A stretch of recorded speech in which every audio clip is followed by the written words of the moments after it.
बिस्मिल्लाहिर्रहमानिर्रहीम अस्सलाम वालेकुम। अज मैं पकाने लगी हाँ माश की दाल, सफ़ेद दाल जिन्हें कहते हैं, वो दाल पकाने लगी हाँ जी। वो वास्ते मैंने चाहिए एक प्याज कटिया है, थोड़ा जहा बड़ा सीगा दरमियाना जहा सी प्याज, एक प्याज कटिया, लसन अदरक दोनों चीज़ा मैं कुट के रख ली। 5-6 लसन दिया पोठियाँ सीगियाँ, मतलब वो कट ले। 3 टमाटर सीगे, 4-5 सब्ज़ मिर्चा सी वो भी कट के रख लिया, टमाटर भी कट लिया, सब्ज़ मिर्चा भी कट लिया। इस वास्ते मैंने चाहिए वा जीरा, धनिया खुशक, हल्दी, लाल मिर्च 1.5 चम्मच लाल मिर्च लिया वा लिया, 1 चम्मच आधा चम्मच हल्दी का वा, 1 चम्मच जीरे का वा, धनिए का 1 चम्मच मसाला है, गर्म मसाला जीरा विच मिक्स होया वा, नाल ही गर्म मसाला, नमक आपकी मर्जी जिन्ना हसबे जरूरत जिन्ना तुसीं खाने हो ना। हुण मैं दाल नूं धो के रखा है, जिन्नी देर मसाला बनूगा उन्नी देर तक मैं इन्हूं भें के रख दूँगी।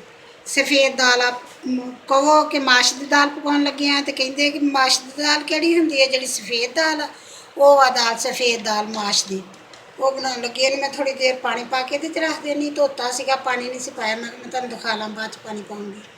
जिन्नी देर मसाला बनदा उन्नी देर पानी पा के च रख देनी थोड़ा जिहा। बिस्मिल्लाहिर्रहमानिर्रहीम। हुण मैं इत्थे ऐड डाल दी हैं, मतलब मुनासिब जिन्ना खाने उन्ना डालो, अगर ज़्यादा खाने तो ज़्यादा डालो, तुसीं थोड़ा खाने थोड़ा डाल लो, लेकिन माश की दाल च थोड़ा ज़्यादा होवे तो अच्छा लगता वा।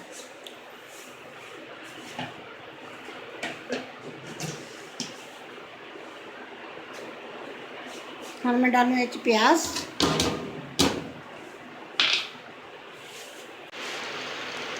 प्याज डालते प्याज थोड़ा जब नरम हो जाए फिर मैं दूसरी चीज़ां डालूँगी। अदरक लहसुन का पेस्ट डालूँगी, टमाटर डालूँगी। बिस्मिल्लाहिर्रहमानिर्रहीम। प्याज थोड़े जब नरम होगा, बहुत ज़्यादा लाल नहीं करने, फिर काले काले लगन दे दाल दे विच ना। हुण इहदे विच मैं डाल दी हां लहसुन अदरक का पेस्ट,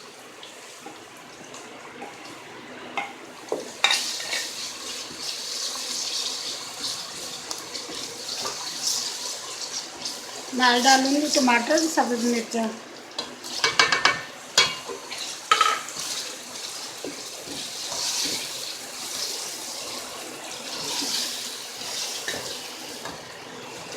मैंने थोड़े जो हो जाए फिर मैं ये डालूँगी 2-3 मिनट तो बाद डालूँगी बाकी चीज़ां, मिर्च नमक सारिया चीज़ां बाकी डालूँगी। बिस्मिल्लाहिर्रहमानिर्रहीम। हुण तकरीबन टमाटर प्याज सारा कुछ नरम हो गया बिल्कुल। हुण इहदे विच मैं डाल दी मिर्च, सारे मतलब मसाला मिर्च हर चीज़ डाल दूँगी।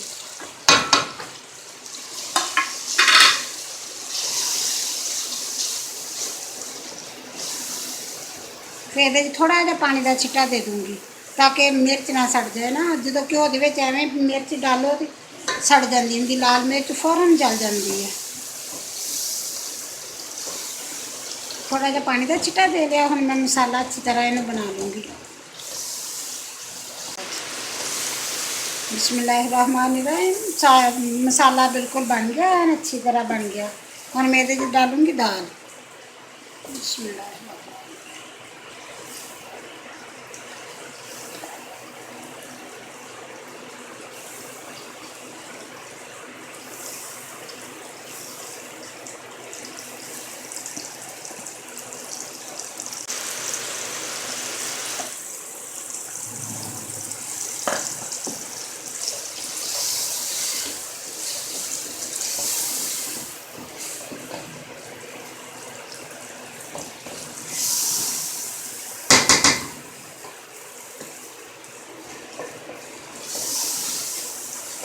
थोड़ी की देर भुनूँगी, 2-3 मिनट ही बस, ज़्यादा नहीं। 2-3 मिनट बाद ही ये पानी डाल दूँगी।